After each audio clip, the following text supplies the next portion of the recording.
Okay, everyone, just to let you know, we are going to be going live on YouTube here in a few seconds. And thank you for your patience as we were fixing some technical issues.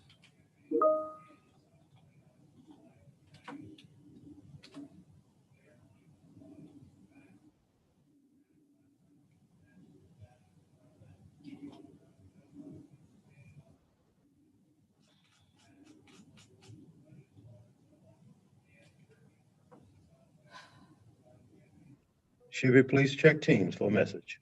I will. I saw it. I'm on my way right now.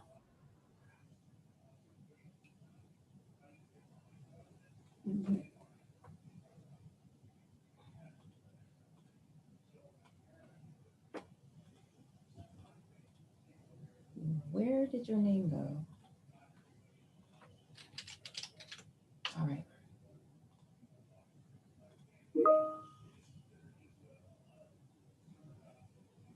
Okay, Michael, you can go ahead.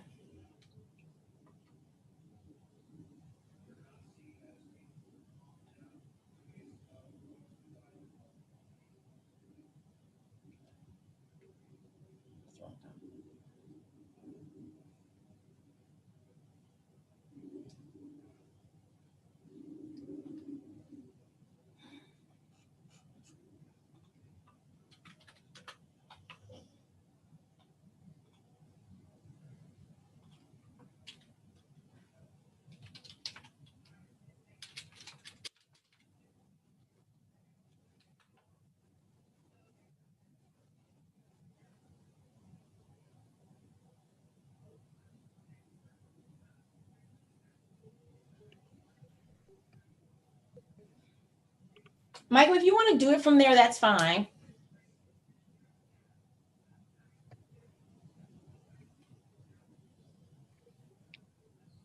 Hello, everyone. Shivi, can you confirm that you're able to hear me, or Dr. Brown? I can hear you and I can see the slide. All right, wonderful. Yes. We'll get started. Thank you. First, thanks everyone for being so patient. These things do happen, but we're moving forward right now. I'm excited to be able to present and introduce you to our guest today. Of course, we're asking you to make sure that your cameras are turned off and that your microphone is muted. This is the session titled Upward Mobility and the Path to Senior Executive Roles, Why Black and Brown Leaders Matter. And it's my pleasure now to introduce our presenters, Dr. Katrina Ramsey Arnold and Dr. Levy Brown. Dr. Katrina Ramsey Arnold serves as the Senior Director of Development, Education, and Academic Success at Pitt Community College in Winterville, North Carolina. She holds 3 degrees from East Carolina University, a Bachelor of Arts degree in Political Science, a Master of Arts in Adult Education, and a Doctorate of Education in Educational Leadership, Higher Education Administration. Dr. Arnold's research interests include community college leadership, Black women leaders and their experience as administrators at community colleges, and supporting racial and minoritized students at community colleges. Dr. Arnold is active in her local community and serves on the corporate board of the Boys and Girls Club of the Coastal Plain. She is a member of Alpha Kappa Alpha Sorority Incorporated, where she currently serves as secretary for chapter and she is 3rd vice president of the Greenville-Pitt County area section of the National Council of Negro Women. Dr. Arnold currently resides in Greenville, North Carolina with her husband and her daughter. Dr. Levy Brown serves as the vice president of learning, student engagement, and success, chief academic and student affairs officer at Vance Granville Community College. Prior to joining VGCC, he served as Dean of Arts and Sciences at Lenoir Community College, located in Kinston, North Carolina. Dr. Brown has spent time in leadership roles at Brunswick Community College, Pitt Community College, and East Carolina University, respectively. Dr. Brown successfully completed the Thomas Lincoln Institute, a presidential leadership preparation program sponsored by the President's Roundtable and the National Council on Black American Affairs, NCBAA, both affiliates of the American Association of Community College. Dr. Brown completed the 8th annual Asa G. Hillard III and Barbara A. Sizemore Research Institute on African Americans and Education, sponsored by the American Educational Research Association, AERA.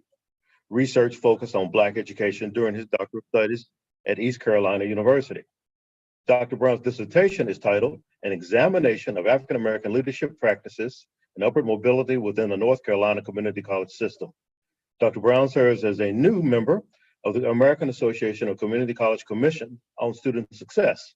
Further, he was recently appointed to the Transfer Advisory Committee as a NCCS representative. Dr. Brown serves on local boards to make an impact in the community. Brown's educational studies include an earned Bachelor of Science in Communication from East Carolina University, a Master of Library Science from North Carolina Central University, Durham, North Carolina, and an earned doctorate in education with a concentration in higher education administration from East Carolina University. Dr. Levy Brown and his wife, Elissa, reside in Franklin County with their 2 school-age children. Dr. Brown believes in helping others to become successful. If time allows, we will have Q&A at the end. So we ask that you drop your questions in the Q&A section. Thank you for your patience. Dr. Brown and Dr. Katrina Ramsey Arnold, thank you.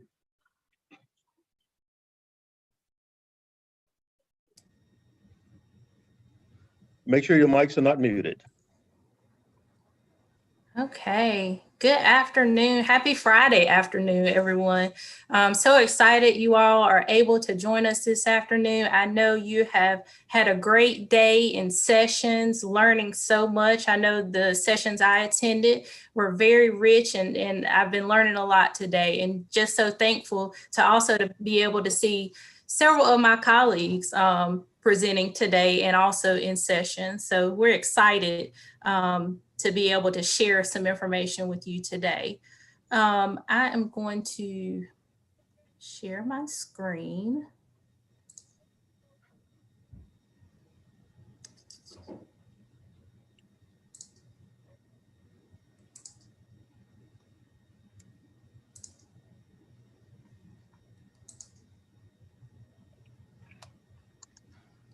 Okay, and so we'll go ahead and get started. Thank you so much for the introduction. I'm excited again to be here with my colleague, Dr. Levy Brown.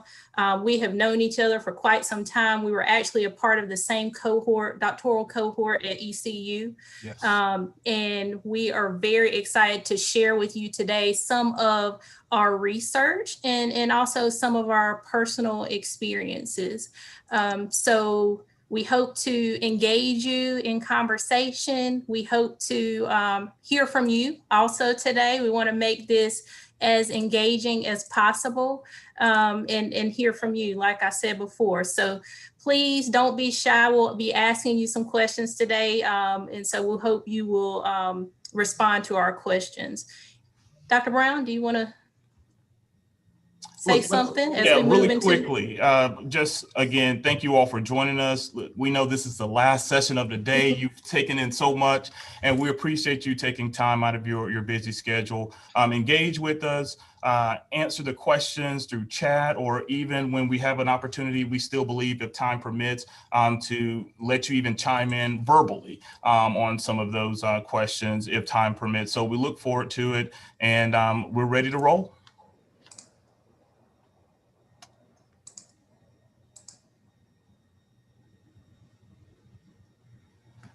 So really quickly, as we set up this session, we wanted to make sure that we enter in a space of reflection, and we thought it would be important to just share, some of the things that are near and dear to us. Of course, you heard through the reading of the bios and all of that we are near and dear as it relates to upward mobility and the success of Black and Brown leaders in the community college setting and outside of this space. And so one of the things that resonated with me during a reflection time about a week ago is the quote from Langston Hughes. I'm not going to read all of it, but we just wanted to let you know that, it was important as we have gone through our journeys and we've reflected on, how we have gotten to the places that we've gotten to at this point. And this quote, I will share some of it.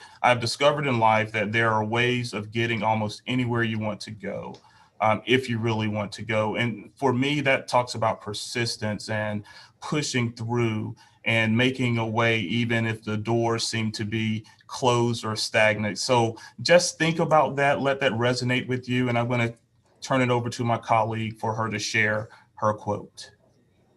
Okay. And so, again, as Dr. Brown said, we want to kind of reflect a little bit, and we've done some reflection ourselves, as we prepared to engage with you today.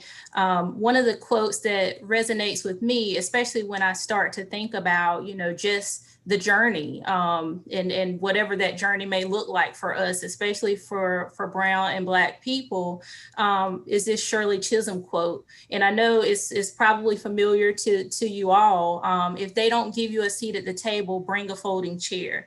And for me, my research interest and the research that I have studied and conducted in my career has really focused on, barriers that exist for Black and Brown leaders, especially women of color, and African-American women. And so this quote in particular kind of allows me to reflect on how we navigate the various complexities that exist as we seek different positions. It's especially true, and we see these barriers and we experience these barriers, especially as Black and Brown leaders and especially women. And so I thought about this, and I thought about how we're going to be talking today about, why representation matters. And also those opportunities that are rarely handed to us. And so we're going to have a discussion about, just strategies and how to be intentional in navigating and creating your own path, bringing your own folding chair, because that's what's going to have to happen. I look at these strategies as our folding chair, that allow us to create our own seat at the table, because again, it's not handed to us. And sometimes it's much more of a struggle for us as Black and Brown people to navigate that.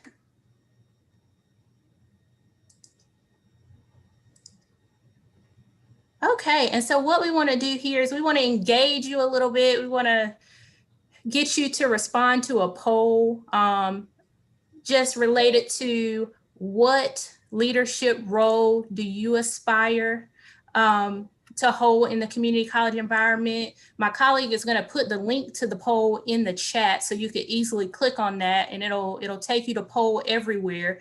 And then we're going to kind of see where you are as leaders, what you aspire to do. And so we'll give you just a moment.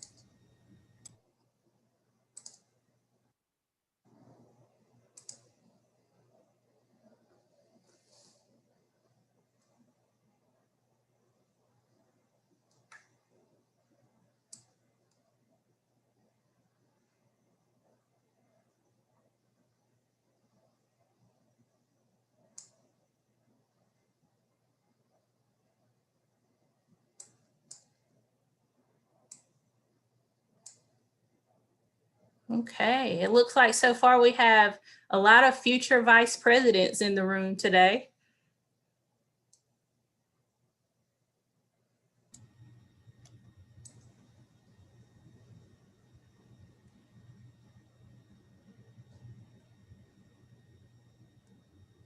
Okay, and you can continue. We'll give you another couple of minutes and we'll just talk a little bit. We just wanted to engage you and see kind of where you are in your process. I will say for you, will say to you that, many times personally in my own career, I had no idea. Sometimes I still don't have any idea of what I want to do when I grow up. I constantly have these discussions with myself, and that's okay. But I think, at some point you start to think about, your career path, where you see yourself in 5 years, in 10 years, whatever it may be. And so that's kind of where I know myself and Dr. Brown, we've had conversations about this. We've reflected a lot on these different positions and different levels and kind of where we see ourselves, and then beginning to develop strategies to reach that particular goal.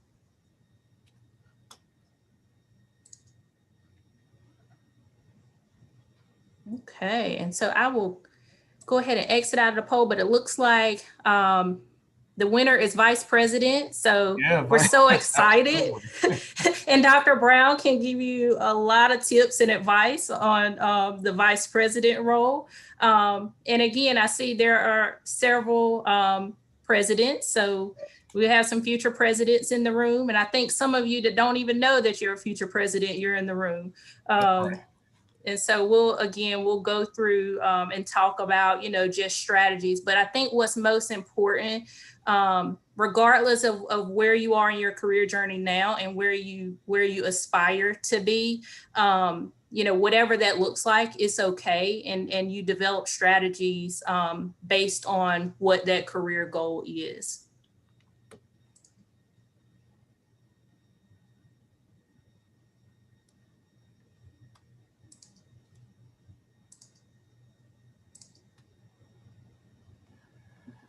And so knowing that, 10% of the group here who responded are looking to be a president, 25% looking to be a VP. I think it was around 13% or so that was AVP, and we have some future deans as well. And all of those things are admirable.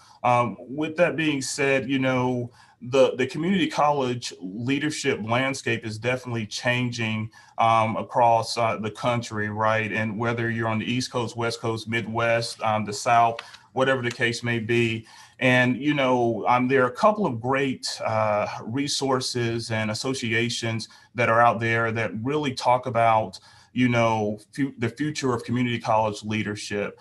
A lot of times those thought leaders and organizations put out literature and research. And so we would like to also encourage each of us, and we'll say us because we're still learning on this journey as well, to continue to delve in and to, tap into the resources that are available through Aspen and Achieving a Dream. One of the papers that we were looking at and have been studying a little bit more over the last few months or so is the Crisis and Opportunity, Aligning Community College Presidency with Student Success. That is a really good resource, but it really talked about, how the landscape is changing and the number of retirements that are coming up. And so for those who are optimists or looking to grow in your journey of leadership and experience upward mobility, know that your opportunity, or there will be a lot of opportunities that will become available for you. I read something earlier this week, and it was talking about, it was a study from AACC a few years back that within the next 5 years still is projected that 42% of community college presidents will retire, right? And so what does that mean? For those who may not want to be a president, but you want to be a vice president, or you want to be a dean or AVP, with that being said, you have an opportunity to grow because presidents are retiring, but also vice presidents and deans who have been within the academy for a long time are retiring as well. Also, we know that age and all of the things associated with that, as far as the graying of America, the baby boomers are, as we've talked about, going to enjoy, where we say, the beach or the mountains or whatever their desired retirement location may be. And so again, we just wanted to share with you that opportunities will exist. Look, think about it. There are approximately 1,150 plus community colleges across the country, right? And so there is an opportunity for individuals to have upward mobility, especially men and women of color, Black leaders, and brown leaders. Also, we just wanted to, if you're not familiar with, we wanted to put a plug in for some of the research that is out there from a few years back, also from the National Council on Black American Affairs. And they really have highlighted within their work about the Black president specifically and what that looks like. And, you know, the fact of the matter is right now, there's a lot of desired movement to see more Black leaders and brown leaders in the role of the presidency. Right now, you're talking about approximately 10% or so. African Americans represent approximately 10% of the executive and administrative roles and in community colleges across the country. And so there are opportunities to grow. Later on in our talk, we will be talking about, you know, looking at these specific strategies. And we think that's really the meat of the presentation. So we're not going to spend a lot of time on laying the backdrop, but we want to get to those points as well.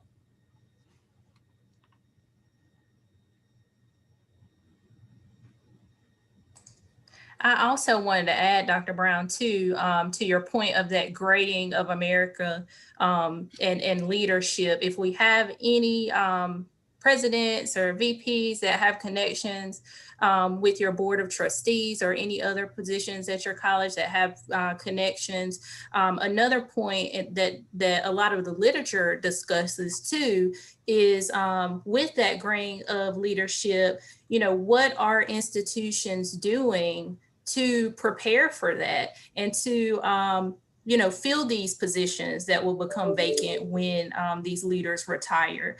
And as Dr. Brown said, we have presidents retiring and chief officers retiring. And so, you know, just something to think about, you know, as discussion on your campuses, you know, what is your campus doing to create a plan to replace and not just to fill the positions, but also to fill these positions with individuals from diverse backgrounds and Black and brown leaders who are qualified for these positions.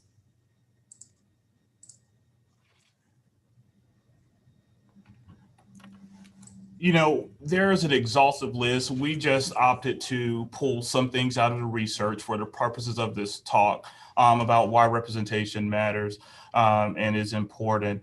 And, you know, one of the things we are reminded of, and it is very clear in the data, that approximately half of the students enrolled at community colleges are non-white students. So there's a browning. The demographers have talked about for years now, and we're seeing it come to fruition within our country that our nation is browning. And so what does that mean even for us as higher education leaders, community college leaders, and for those who are making the decision to place and select Black and brown leaders in leadership roles throughout their organizations, from whatever the case may be, a director, a senior director, AVP, on up the chain. And so those are some important things for us to remember there.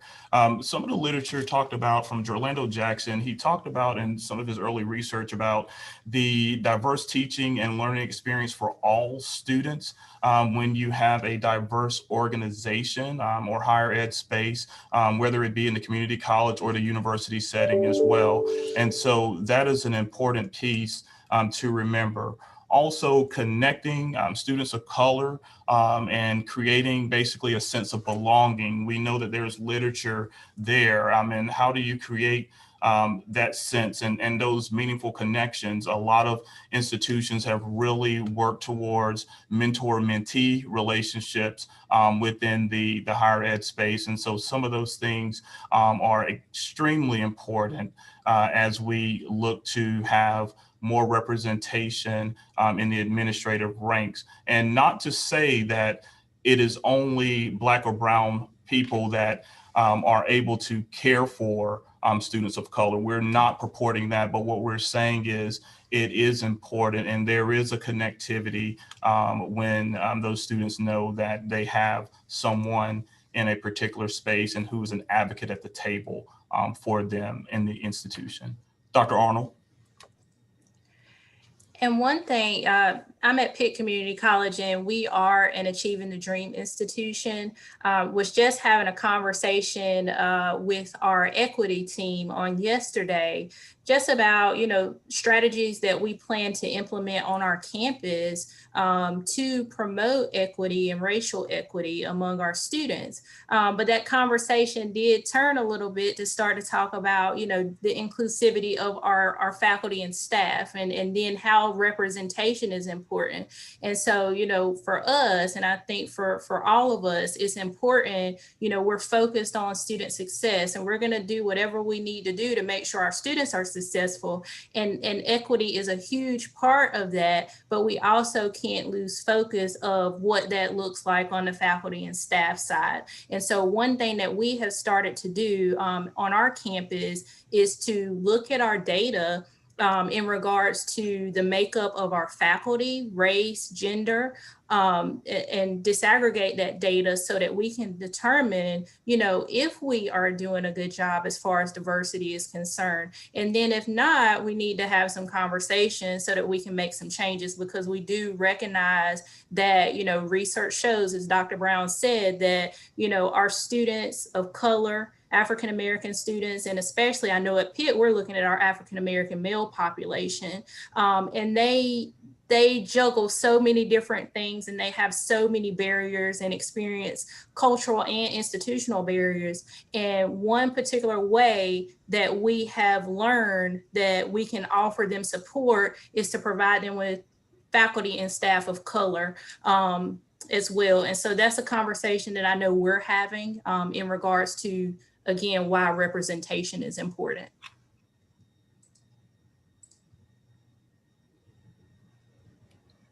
And so we wanted to share, because we work in the North Carolina Community College system, and Dr. Arnold talked about her particular campus. There are some examples at Vance Granville as well. But what we wanted to share with you is, our demographic makeup. And this is based off of reporting from our 2019 equity report for the community college system. But the cohort year, or the academic year in which these totals were tabulated, was from the 2017-18 academic year. But basically, the community college system as a whole served a little over 400,000 students during that time. Just so that you know, we wanted to paint a backdrop here as we talk about another important part, is that students of color made up approximately 35% of curriculum student population across all 58 community colleges right here in North Carolina. And so curriculum programs, credit programs, depending on what institution, what state you're in, is what is referred to. But those who are earning and seeking to earn those associate degrees and longer term credentials. The other thing is students of color made up approximately 67% of our career and college ready population, which in some states that have and serve that particular group is called adult basic skills. There are a lot of different names, but 67%. Students of color made up approximately 27% of continuing education courses, which may be the student is coming to campus to take one particular course at one time, 1 hour on a Wednesday night, and they have learned what they needed to learn. And so that's our breakdown in our population within our North Carolina community college system as relates to students of color. And so we're talking about Black students or African Americans. We're talking about Latinx students. We're talking about Native American students as well, and Asian Americans. So we're mixing, when we say student of color, that's who we're talking about in this particular slide. And so you may say, well, Levy and Katrina, why did you share the student numbers? We did it for a reason. And so we just want to reflect really quickly. You saw the breakdowns into percentages of the students of color within the North Carolina Community College system. And then when you get to Black and Brown leadership, senior leadership at the state level, you begin to see a percentage disconnect. And so African Americans, according to recent data, occupy approximately 11% of senior level administrative roles in North Carolina. This is very consistent with when I did my dissertation research as well, about 5 years ago, 4.5 years ago or so, and it's still consistent today. There has been some change, but not a significant percentage change. And so this is something that continues to catch our attention as scholar practitioners, right? Because we're in the system. One thing you may ask is, why does this mean anything? Just reflect on, we talked about representation. We talked about making connections. We talked about understanding your students a little bit. And so also Latinx leaders make up less than 1% of senior level leadership roles in the North Carolina Community College system. And so we realize that within every state, there are opportunities to improve and strengthen. And so we wanted to take this time in this space to also contribute to the opportunities for others who aspire to get to those roles. And so that's where it will hopefully connect for all of us in this session in a little bit. And I'll add too, Dr. Brown, I think it's been interesting, even as, and you refer to your dissertation, and I think about, my dissertation and just pulling these statistics at that time. And again, things have not changed very much. And it's been about 4 years for me since I defended my dissertation. And it's just been really concerning to me to see that things aren't moving as we would like them to. I mean, our student population is becoming more and more and more diverse each year. But as far as Black and Brown leaders at the senior level, in these senior level positions, they're not progressing at the same rate.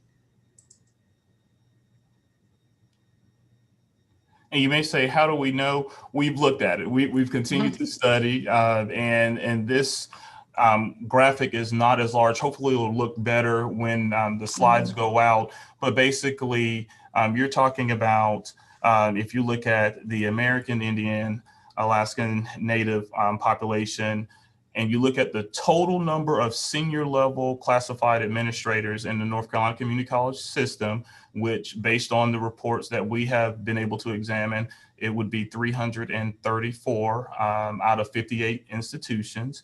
And so you can let your eyes do the following. We're not going to go through every number, but we will point to, if you look at our Asian population as well, if you look at Black females and Black males, if you look at our Hawaiian Pacific Islanders population, and you can see the extreme lack of representation there. And you look at our Hispanic population or Latinx population, and then those who identify as multiracial.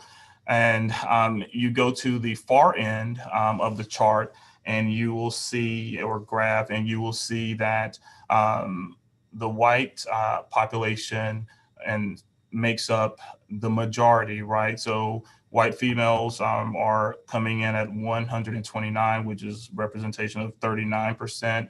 And then white males, 152 hold down one of these senior level categories at 45%.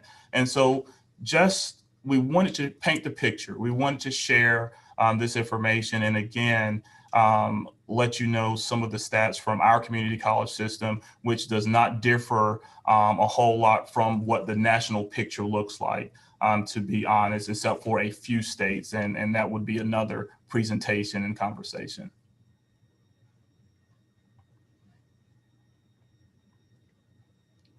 And one thing we wanted to make sure as we talk about career pathways, and I'm keeping an eye on, I think we both are keeping an eye on the chat, some great conversation going on there.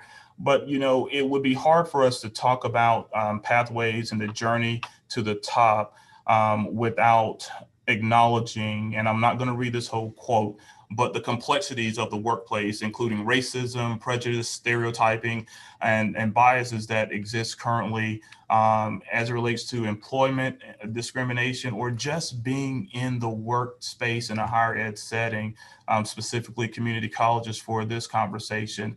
And so those things have impact. It impacts wages and earnings. It impacts, you know, mental health, which I know folks have talked about that. There's a lot of literature out there about the impact and what does John Henryism look like and what does that mean for Black people, you know. And so there's a lot.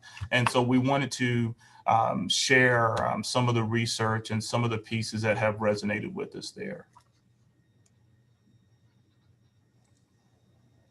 And for this one, again, I'll allow you all to read through this. But as I shared at the beginning, most of my research focuses on women administrators, women of color in higher education administration, and especially at the community college level. And I have had the opportunity to spend some time with women in these positions that have navigated the various barriers that we face as we're trying to, you know, reach our career goals, and just talk to them about the barriers that they faced. And so some of these particulars are in this quote, and they continue to come up in the research, but also, you know, as I've been able to do some qualitative research and speak with leaders at those different levels, they continue to come up as well. And so, you know, we talk about, I know you all are probably familiar with Kimberly Crenshaw and how she talks about marginalization that African-American women face and various prejudices that stem from intersectionality, or the way people's social identities overlap. And so we talk about that intersectionality. And then also, I know a lot of my focus has been on critical race feminism. And so it kind of talks about, it stems from critical race theory, but it talks about how, you know, even Black women have specific experiences that are even different from Black men. And so we can't, you know, just kind of be put under, you know, that category of Black because of that intersectionality and how those experiences are different. And so just thinking through that, as I have had these conversations and done qualitative research, one of the biggest things for me is to determine, you know, of course, we're going to face these barriers, and we've witnessed this, is in the literature. We know firsthand, some of us, but how do we overcome those barriers? And so I think that that's what's critical, because we understand that they exist. They can hinder our progress as we, you know, try to move forward. And also they can contribute to our decisions about whether or not we will move forward. And we don't want that to happen. And so again, we'll move into, you know, just some strategies, but I kind of wanted to talk through this with you all today, because, you know, just to highlight this piece and those barriers that are specific to our women administrators, especially Black women and women of color.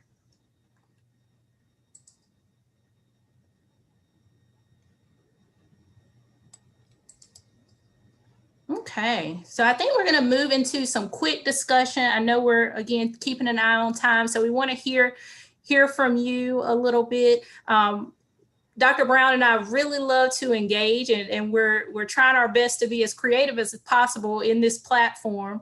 Now that we're virtual, if we were in a room together, we would, you know, be able to engage face to face. But we want to quickly kind of go through some of these questions and hear from you. You can type in the chat just kind of what your thoughts are on these particular topics.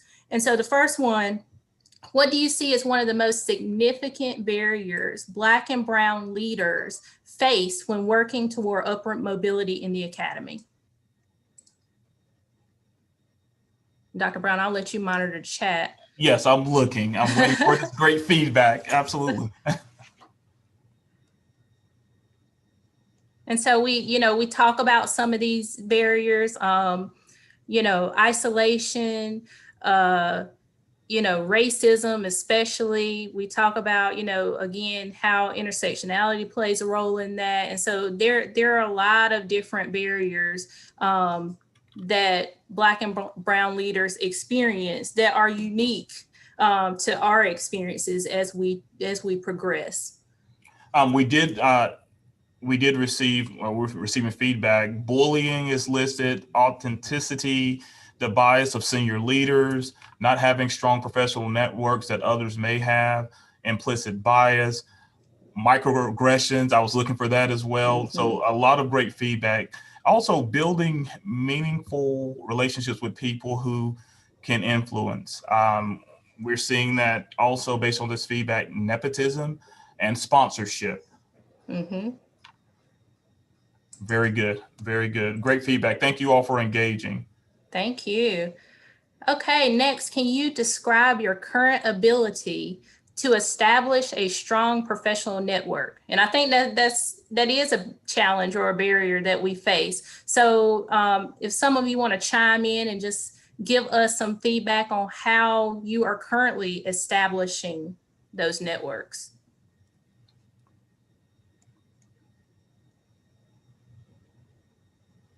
As they're Mm-hmm. chiming in, there's another another chat that just came in. When you want to move up in your career, the people who are deciding if you will get the promotion just do not seem to understand the person sometimes. So that's a feeling that has been expressed here in the chat. Also, Hyro says that I am great at it because I know Katrina and Levy. Oh my, oh my. And then Dr. Austin chimes in and says, great presentation, colleagues, ECU alum. No doubt, Pirate Pride as well. That's right. And Dr. Arnold, yep, I see you move to the next one. Okay. And just very quickly, and we'll move, we have this question and one more. What types of special programs or affinity groups does your current organization have to assist leaders of color with professional growth?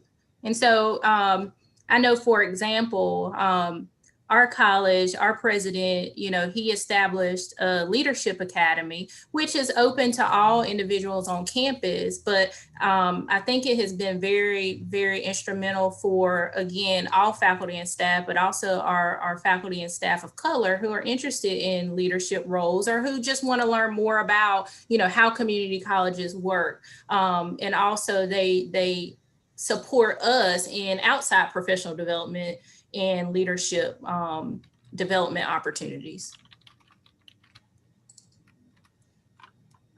Okay, and this is the last one. We're going to move on to the next slide so we can continue through, but just think about, the impact of Black and brown leaders on student success. And we talked about that a little bit, and you can continue to put feedback in the chat, and we will hopefully get to some of that near the end.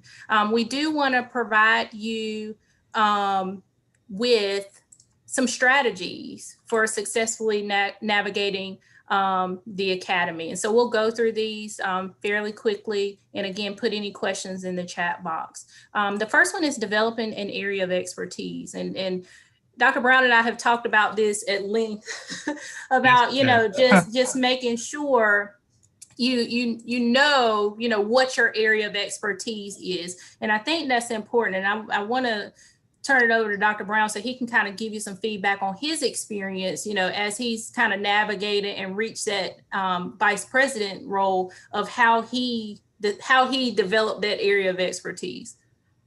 Yeah, look, really quickly, I think it's important, and we are learning from our experiences that it's important to understand what you have a true passion about and what you are good at and what you have an interest in as well, and finding a way to develop whatever it is. If your thing is you're excellent at and have an affinity towards DEI work, or if you are really passionate about teaching and learning and building academic programs, or you're really passionate about tutoring, develop that expertise and just continue to move forward and put yourself in places and spaces that will allow you to grow, and will enable you to connect with individuals who will support you in those environments. So that's what I would say to developing an expertise. Figure out what you're good at. You may not be able to do 1,000 things at once, right? But what are you really good at and what are you passionate about, and make it happen from there.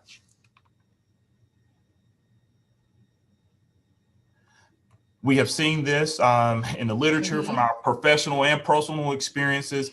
The network and the importance of networking is probably one of the biggest things to upward mobility and career success. You have to, and we have to continue to connect, and even if it's challenging, connect and reach out to folks. And, you'll be surprised that, there are people, and I know some folks have expressed that they're having challenges, and I have had that before as well, full transparency. And, but with that being said, continue to connect with others who are looking to grow and who will also promote your professional skill set, right? Someone who's supportive, or individuals who are supportive. And, you may find out also that, mentors and as we talk about networking and mentorship working together as well, that's a big part of this network. And so, Dr. Arnold, I'll turn it over to you. Yeah, absolutely. And I will say, and Dr. Brown knows this about me, this one for me is a little challenging, because I am probably more of an introvert. And so that is something that I've had to work through myself. But what I have found is making those connections with colleagues within my institution and outside of my institution. I was very fortunate to be in an awesome cohort in my doctoral program that I made connections. And then those people allowed me to make additional connections and build that network. And so that has worked well for me. So if for all of my introverts out there, just make those smaller connections and allow them to grow. And you'll see your network grow when you do that. Okay, and we want to talk about, a lot of the literature talks about mentorship and sponsorship, and we wanted to make sure that we include that mentorship and sponsorship piece, because both are really, really important. Connecting with mentors can also be a challenge, and so that's something that we want to kind of make sure that you are aware of, and also kind of help you out if you're having some challenges with that piece. I know for myself, I've been able to connect with mentors through different positions that I've been in, or even outside of my particular institution. And sometimes from that network that I have built, I've been able to connect with mentors. And so, it's just being strategic and trying to meet people and understand people. And you will know, and Dr. Brown and I have talked about this, when you found a really good mentor, as you're expanding your network and you're getting to know people, and you really want to find people that you can call on if you need to talk to them about something that's going on in your leadership journey, and be able to connect with. Dr. Arnold, I'll say, I think you've covered it with mentors. So some people may say, well, what's the difference between a mentor and a sponsor, right? I know, really quickly, mentor is that guide and, that person who will give you feedback, sometimes even when you don't want that feedback. And so I'm just going to talk in regular terms here. That's right. And then, but the sponsor, as defined even in some of the literature, is really that individual who's also looking out for you. So they may be in a room that you're not even in, and they will speak your name to help you get to that next level, whether it's a committee work or leading a major campus-wide initiative or serving on a major board outside of your organization. And so we just wanted to give a couple of seconds to that.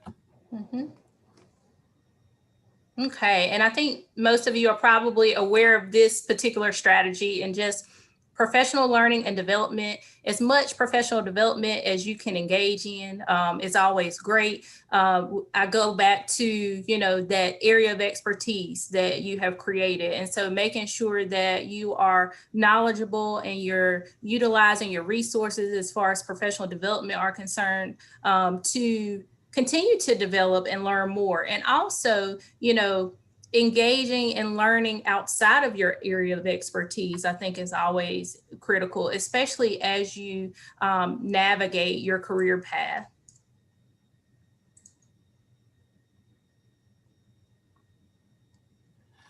Mid-level and executive leadership training, you know, we've talked about, I know Dr. Arnold has been through institutes with AACC, Future Leaders Institute.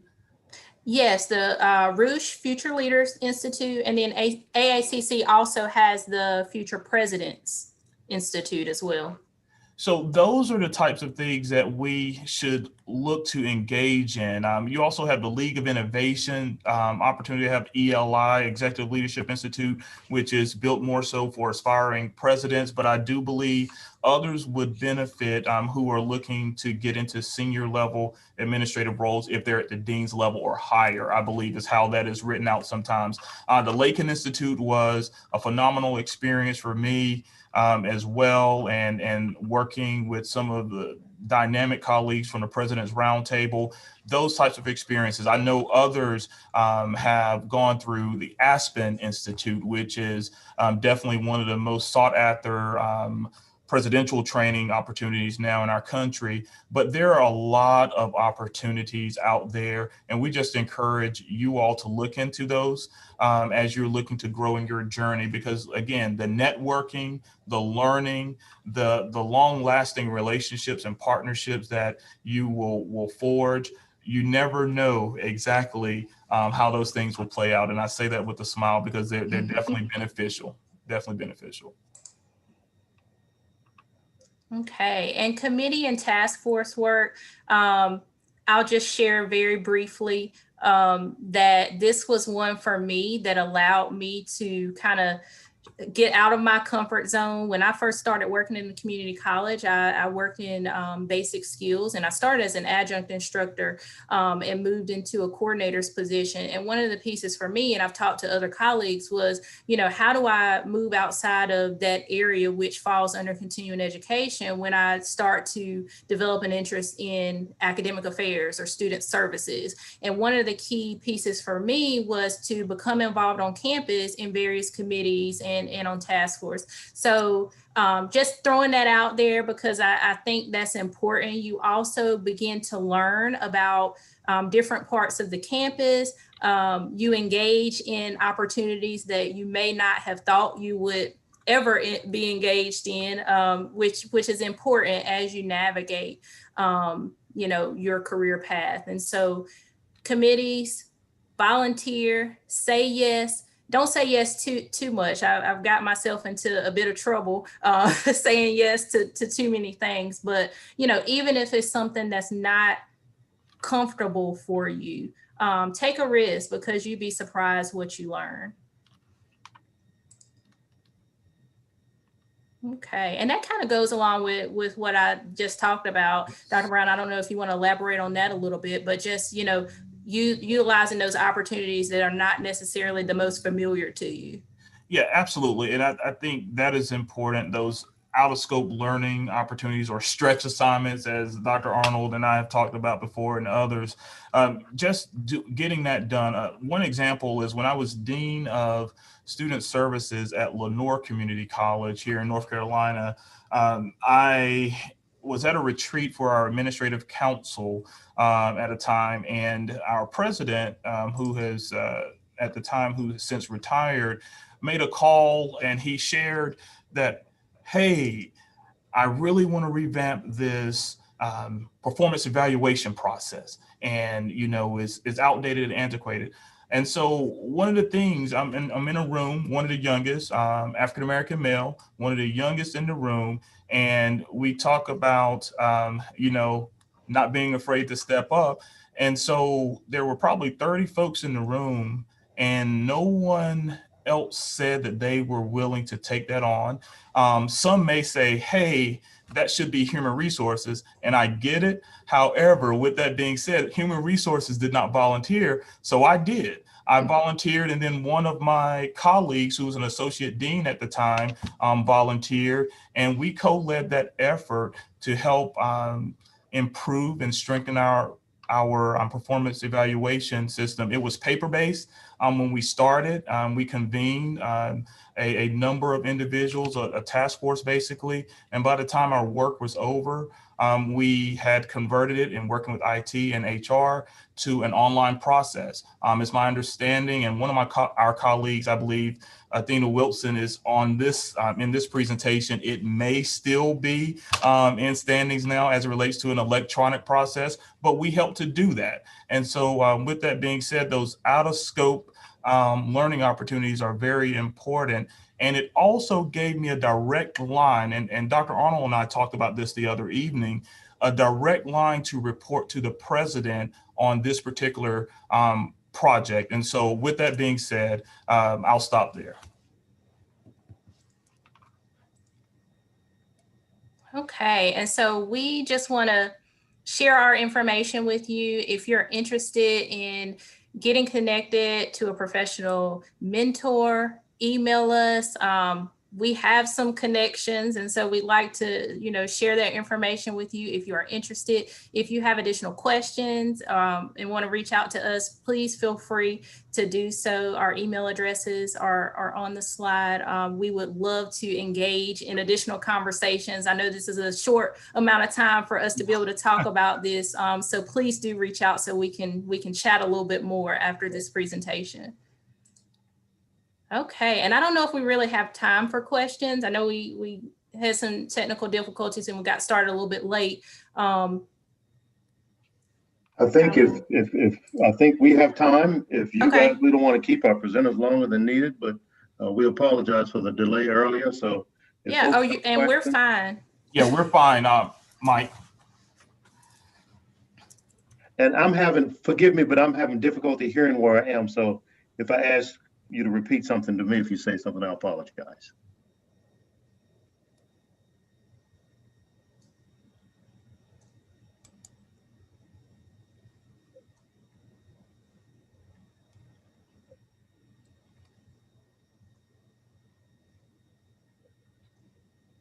So maybe no more questions?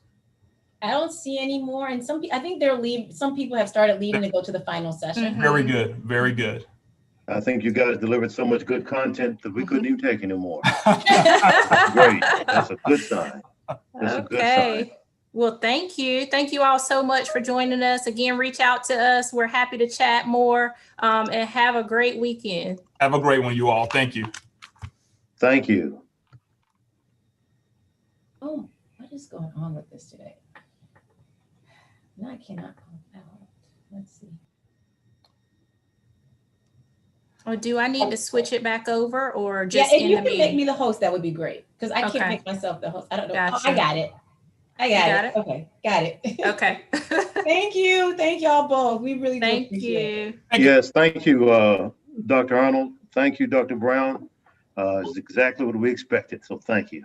Well, Thank look, let me ask you this. This has been great. Can we get, are you all comfortable with us copying this chat information? Because there's some good, I think some people put some good resources in there that I don't Yes. want. Yeah, I think Absolutely. when I Please close, do. Please when do. I close the chat, Okay, I will get a copy of I'll get a copy of the chat and I can send it to y'all. perfect. Okay. Okay. Sounds good. Wonderful. Thank Thank you you. guys so much. Take great Thank care. you. All right.